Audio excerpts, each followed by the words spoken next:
Une foule de migrants pris en tenaille par des barbelés d'un côté et de l'autre des militaires biélorusses. Entre 2000 et 3000 personnes, dont des femmes et des enfants, au cœur d'un conflit diplomatique.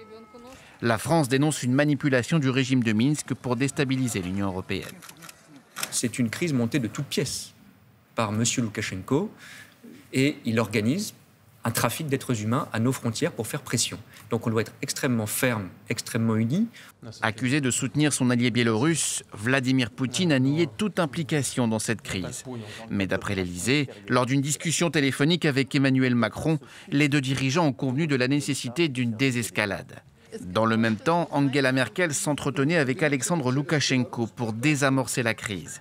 Ce dernier aurait promis d'aider les migrants à retourner dans leur pays d'origine.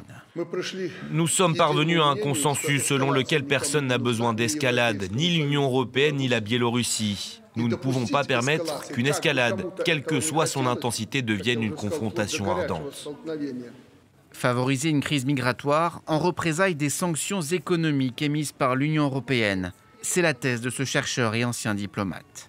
C'est une arme géopolitique en ce sens que comme l'Union européenne n'a pas de doctrine très claire, comme on sait que l'Union européenne n'est pas, un ensemble qui est prêt à faire tirer sur les migrants, donc évidemment elle est particulièrement, sujette à ce type de chantage. L'Union européenne doit prochainement détailler les modalités des nouvelles sanctions économiques visant le régime biélorusse.